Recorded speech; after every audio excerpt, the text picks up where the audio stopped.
Are you managing diabetes and wondering which vitamins could actually make a real difference? You're not alone. In this video, we're diving into the top 3 essential vitamins every diabetic should know about, the ones that go beyond the basics and actually support your blood sugar, nerve health, and energy levels. Whether you're dealing with fatigue, tingling in your hands and feet, or stubborn sugar spikes, these vitamins might just be the missing piece in your routine. Let's break it down in a way that's clear, science-backed, and super practical. Let's get into it. 1. Methylcobalamin, vitamin B12.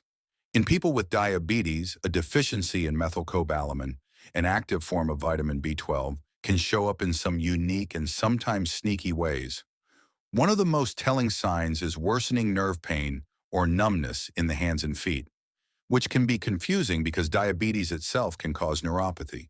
But when B12 is low, the nerve issues can get noticeably worse and don't improve just by managing blood sugar. Some people start to lose their balance, especially in the dark or with their eyes closed, due to nerve damage in the spine.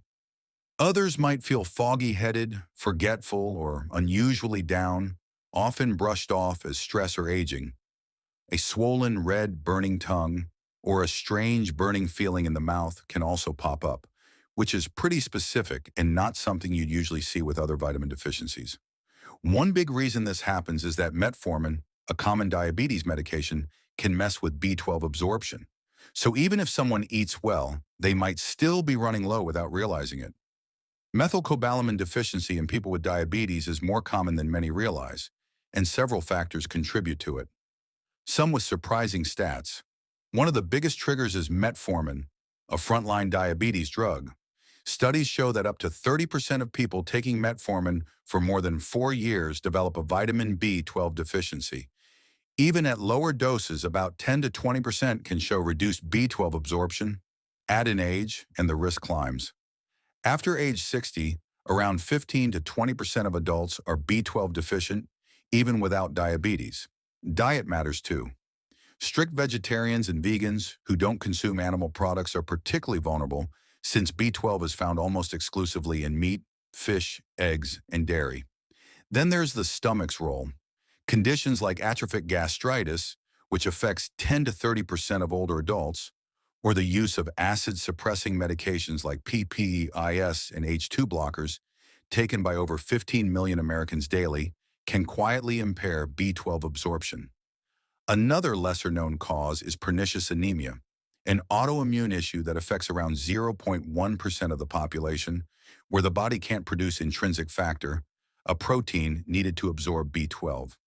Fun fact, the liver stores several years' worth of B12, so symptoms can creep in slowly, sometimes taking 3 to 5 years to show up after absorption starts dropping, making it a silent but sneaky issue.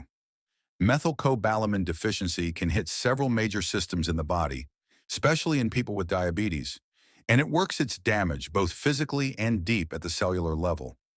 One of the most noticeable effects is on the nervous system.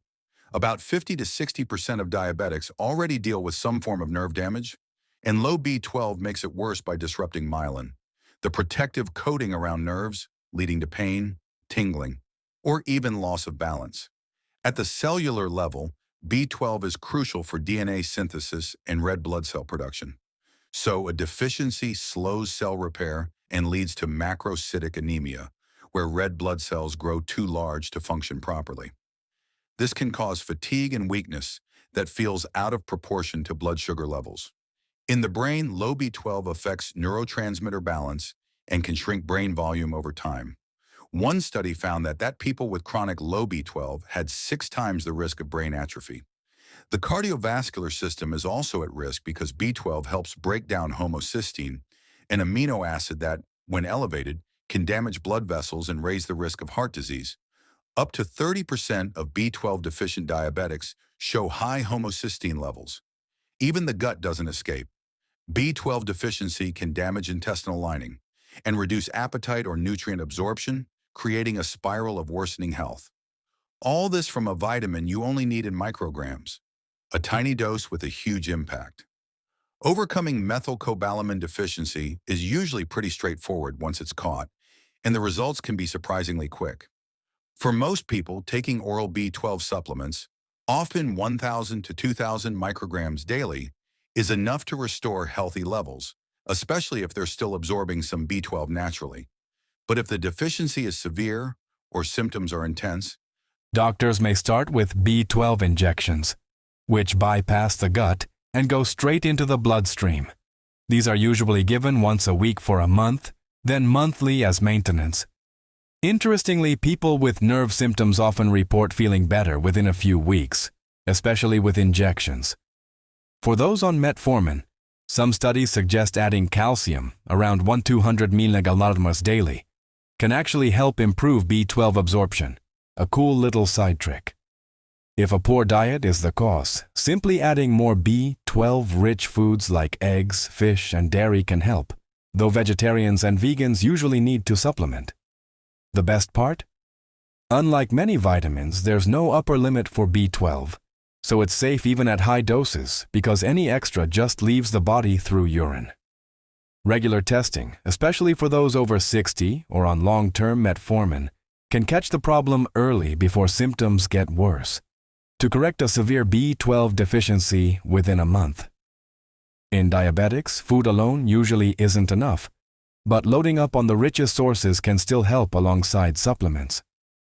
The top food source is beef liver, packing a massive 70 to 80 micrograms of B12 per 3-ounce cooked portion. That's over 3,000% of the daily value, so just one serving a week can make a dent.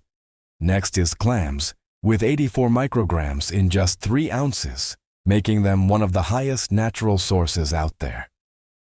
Sardines come in third, offering 7 to 9 micrograms in a 3-ounce can, plus a bonus of omega-3s, which are great for heart health. Salmon is another star, delivering 4.8 micrograms per 3-ounce cooked fillet, and it's especially good for diabetics thanks to its anti-inflammatory fats. Finally, fortified nutritional yeast is a vegan-friendly powerhouse. Just 2 tablespoons give around 8 to 12 micrograms, depending on the brand. Eating these foods several times a week, combined with a daily B12 supplement, 1,000 to 2,000 micrograms, or injections for faster results, can help restore levels quickly, even in people with poor absorption from metformin or age-related decline.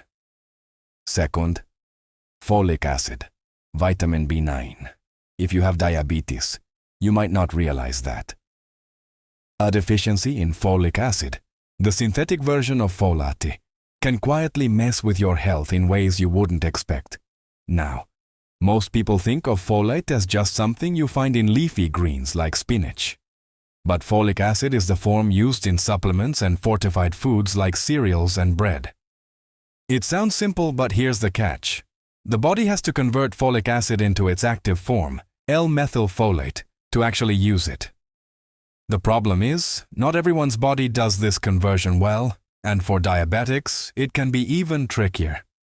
If you're one of the 10 to 15% of people with a genetic variant, the MTHFR gene mutation, your body might struggle to make that conversion, even if you're taking folic acid supplements or eating folate-rich foods. So you could be getting plenty of folic acid, but still not be able to use it properly, leaving you with a hidden deficiency. That's tough to catch. So how does this show up in people with diabetes? First off, you might notice that you're feeling more tired than usual. And we're talking about all-the-time fatigue, not just feeling wiped after a long day. It can make it hard to focus, feel mentally sharp, or stay positive. This brain fog can also leave you feeling forgetful or disconnected, something that can really get in the way of managing diabetes. And here's the thing. Folic acid also has a huge role in nerve function. So if you already have some nerve damage, neuropathy from diabetes, low folic acid can make that. Pain, numbness, or tingling feel a lot worse. It's like putting a magnifying glass over nerve problems you already have. But here's the real kicker.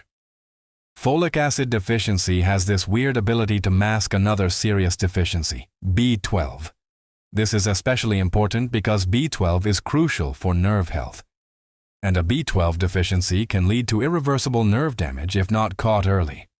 If you take too much folic acid, it can make the symptoms of B12 deficiency harder to spot, which might lead to even more nerve damage before you realize it's happening. So when it comes to folic acid, it's not just about how much you get. It's about making sure your body can actually use it. Now let's dive into why diabetics are especially at risk for folic acid deficiency. For one, metformin, the go-to drug for diabetes, can lower folate levels by about 15 to 20%, especially when taken over long periods. Then add in insulin resistance, which a lot of diabetics face, and suddenly folic acid becomes even more important. You see, folic acid is key in breaking down homocysteine, a substance that, if too high, can damage your blood vessels and raise the risk of heart disease and stroke. In fact, studies show that 40 to 50% of diabetics with low folic acid also have high homocysteine levels, which means they're at a higher risk for cardiovascular problems. So folic acid isn't just for nerves and energy, it's crucial for heart health too. Aging doesn't help either. After 50, the body's ability to absorb and convert folic acid drops by 10 to 15%. So, if you're a diabetic over 50, you're already more likely to have lower folate levels, even if you're eating your leafy greens. This becomes a bigger problem when you consider that up to 25% of people over 70 have low folate levels, even without diabetes.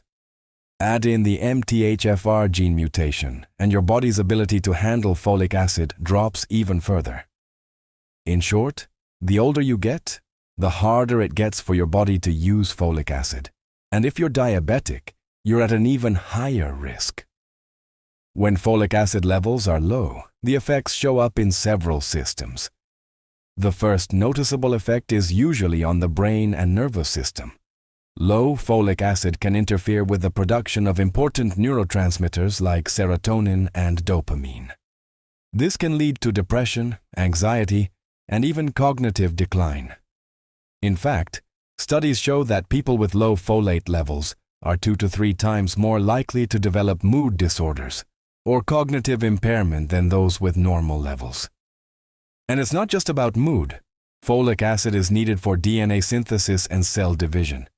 So without enough, you end up with fatigued, oversized red blood cells that can't do their job properly. This results in megaloblastic anemia, which makes you feel exhausted and weak, even if your blood sugar is in check. If you're looking to correct a folic acid deficiency, there are some great easy-to-access foods that can help you out.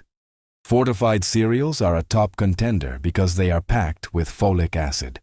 Just 1 cup can give you anywhere between 100 to 400 micrograms, which is a solid chunk of your daily needs. For a more natural approach, leafy greens like spinach and kale are packed with folate, the natural form of folic acid.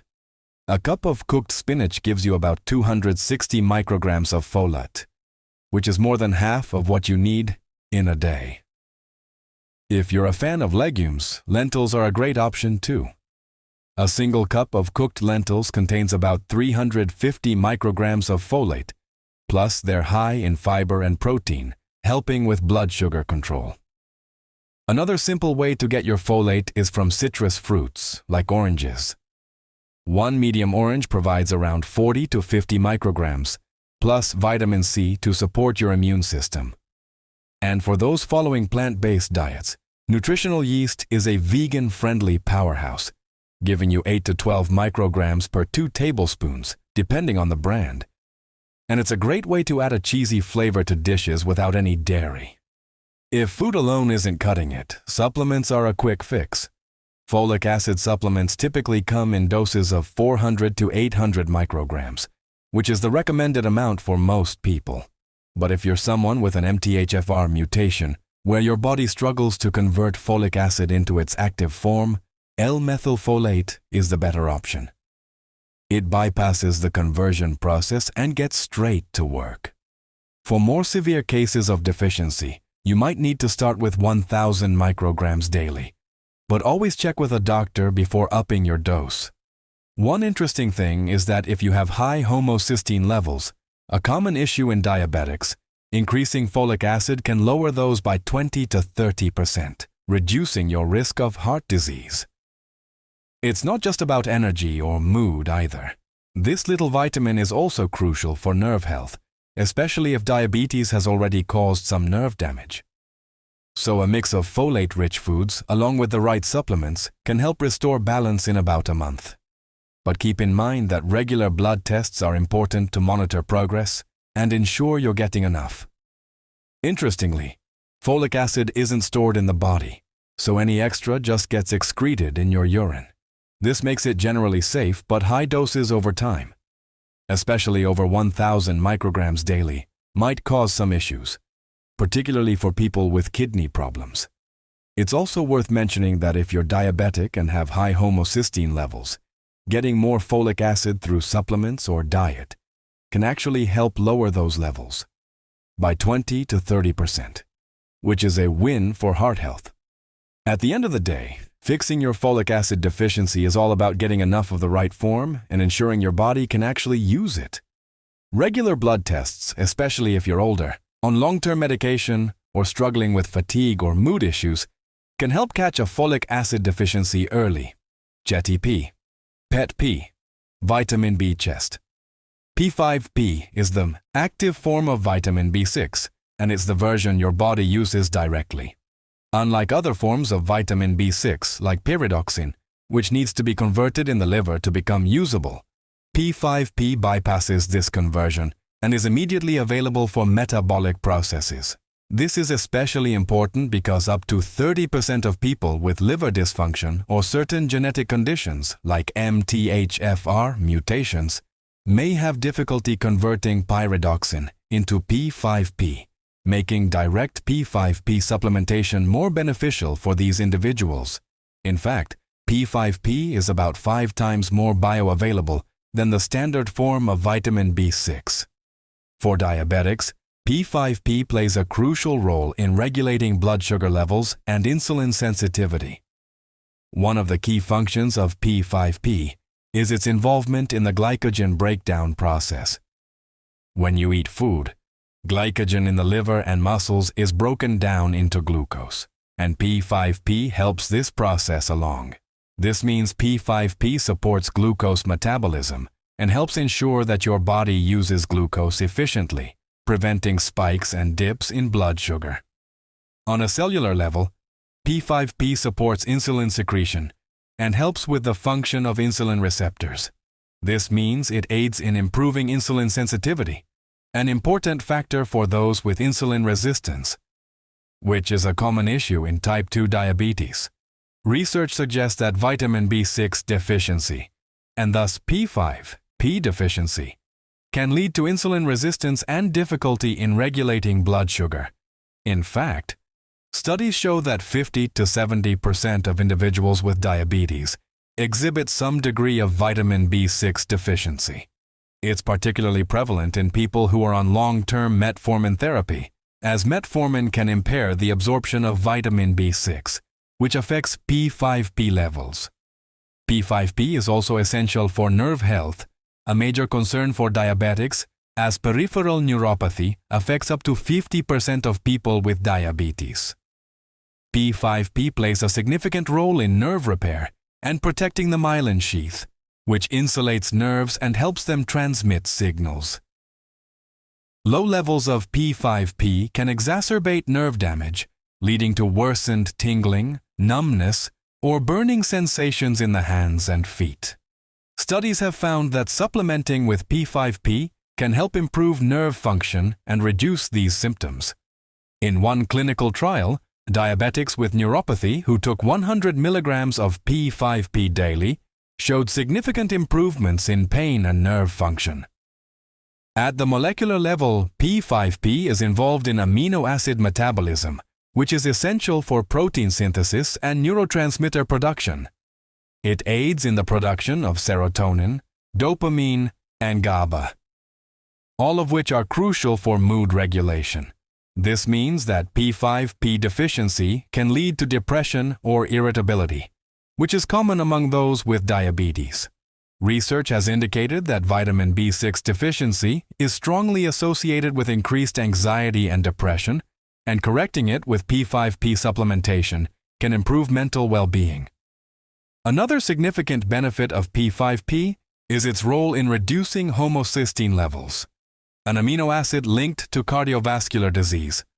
Homocysteine is elevated in many people with diabetes, and high levels can cause damage to the blood vessels, increasing the risk of heart disease and stroke. P5P is involved in converting homocysteine into methionine, an essential amino acid, and therefore helps keep homocysteine levels under control. A study showed that 50% of diabetics had elevated homocysteine levels, which were significantly reduced after supplementing with P5P. For food sources, the best options include tuna, salmon, chickpeas, potatoes, and bananas. For instance, just one serving of tuna, about 3 ounces, can provide 1 milligram of vitamin B6, which is approximately 50% of your daily requirement. However, P5, PEA supplementation may be necessary for those with higher needs or absorption issues. Typical supplementation doses for P5P range from 25 to 100 milligrams per day, depending on the severity of the deficiency and individual needs. Higher doses, up to 200 milligrams, may be recommended by doctors in cases of severe deficiencies or for individuals with significant nerve damage. Interestingly, unlike many vitamins, P5P has a low toxicity, and there's no established upper limit for intake. However, very high doses, over 500 milligrams per day, can lead to nerve damage in rare cases. So it's essential to stick to recommended doses unless supervised by a healthcare professional. For diabetics, supplementing with P5P can lead to noticeable improvements in both physical and mental health, especially when combined with a balanced diet. It helps not only with managing blood sugar, but also supports nerve health, mood regulation, and even cardiovascular health. Just remember, if you're on medications like metformin or have any underlying conditions, it's a good idea to check in with your doctor before starting supplementation. If you found this video helpful, go ahead and hit that like button. It really helps us reach more people who might need this info. Don't forget to share it with friends or family who are managing diabetes too. They'll thank you for it. And if you want more clear, practical health tips like this, subscribe and turn on the bell so you never miss an update. Thanks for watching and take care of your health, one smart choice at a time.